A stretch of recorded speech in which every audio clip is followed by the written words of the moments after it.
Oh, the return of the Square Battle Pack. Welcome back, everybody, to another LEGO Star Wars review. Today, I have the Ambush on Mandalore Battle Pack. The set number is 75373. It's going to retail for $20 US. It'll go on sale June 1st of 2024. I'll have a link down in the description to Lego.com. It's affiliated, helps the channel if you want to pick up this set. With that said, man, does this battle pack look good. Now, me personally, I've said this before, I'm pretty mixed on Mandalorian Season 3, but I gotta say, when I did see these Imperial Commandos popped out of that base, I was like, dang, those Commandos look good. I hope we get a Lego figure of them. Here we are, a year later, getting a Lego figure of them. We get two of those in the set, all new helmet molds, and what looks to be a brand new jetpack piece, so that's awesome. And then we're also getting two Mandalorians, both a warrior and a night owl, basically a male and female, and they're pretty generic looking Mandalorians, meaning that they're very army buildable, which is excellent. I love that. So on the back of the box, you'll see that there is actually quite a bit going on. Lego's included that new kind of transparent like pole piece, like the curved new version that was, I feel like it was introduced in the Avengers Tower. I love that piece. It's great for mock making, and it's in a battle pack now because that piece goes for like $1 on Bricklink, and now it's a little bit more accessible. Maybe the price will go down.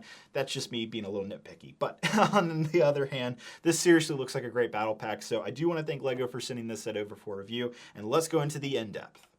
So first off, I've got to say I'm fairly impressed with this Ambush on Mandalore Battle Pack. There's a lot going on here, even though it's a very simple set. But first off, let's talk about the minifigures. First off, we have a Mandalorian Night Owl, aka a female Mandalorian. She has both a dark blue and regular blue color scheme going on. She comes with a blaster, has an antenna, a metallic gray jetpack, a black head, not a printed face, which I guess is in line with the Mandalorian show. Following that, we have a regular Mandalorian warrior, aka a male Mandalorian. Again, his color scheme is exactly the same as the Night Owl, and I think it looks great. A lot of great details, easy army buildable Mandalorians. Next, we have my favorite figure of this set, which has to be the Imperial Commandos. And I say Commandos because you get two of them, and they look so good. That's an all-new helmet mold, which looks really good in person. Sometimes the CGI, renders that Lego does on the boxes don't translate as well in person, and this time I would say the real version of the helmet looks better in person than what it looks like on the box. It's dual molded with dark gray and white. The black that you see on the visor is printed. There's a jetpack also included for the Imperial Commando, and I was actually surprised. I thought it was initially a new mold, but it actually is just a repurposed First Order jetpack from back in 2019. So pretty good parts usage. It fooled me.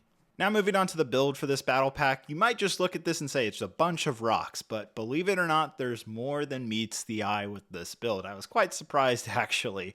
First off, there is a few functions like the fact that you can attach a cannon on the side.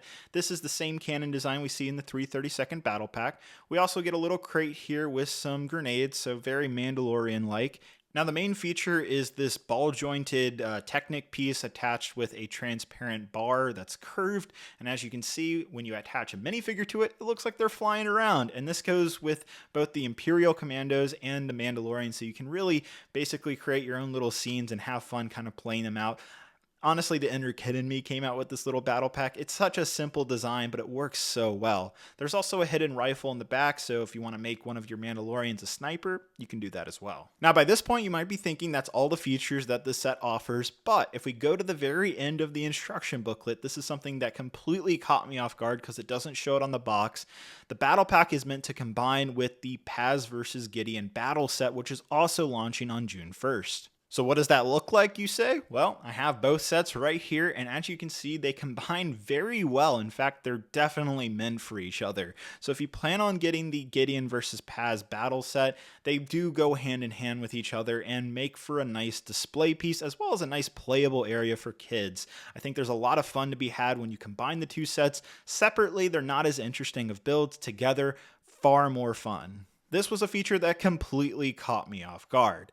Now, as for the battle pack itself, if you don't want to pony up the $40 for the Gideon versus Paz battle, what about just the battle pack here, the set we're talking about today? Honestly, the figures are outstanding. The Imperial Commandos alone are worth picking this set up just for those, but I think the Mandalorian Night Owl and the regular Mandalorian Warrior look great. They're great additions for your Mandalorian collection of figures. You know, we've gotten plenty of Mandalorian battle packs in the past. I believe this is the third or fourth one now, and I'm happy to add this one to my collection and definitely purchase a few more in the future. So, I mean, at this point, there's really not much to complain about with the Ambush on Mandalore Battle Pack. I think this is a great set right here. Great value. I mean, you're getting all new figures. The Imperial Commander looks fantastic.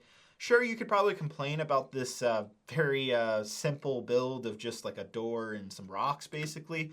But I think this little play function here with the clear transparent piece adds a lot of playability, more than I think a lot of people would expect. And then the combination factor that I didn't even realize when I was building the set. Being able to combine this with the Paz versus Gideon set, I like that a lot. It makes a lot more sense. And then you could also buy multiple of these and connect them together. I think that's also really neat. You can make your own little Mandalore battle from Mandalorian Season 3. So a lot of great building opportunities. I also like that these Mandalorians could easily be used in a Clone Wars Season 7 Battle of Mandalore mock as well. They have dual purpose, and that always makes me very happy. Again, just the Imperial Commandos, man. You got to pick this setup just for those alone. So excellent job, LEGO. I really don't have any complaints with this battle pack. You know, it has a lot of functionality, more than I think a lot of you would expect. Figures are top notch. It's an army buildable set.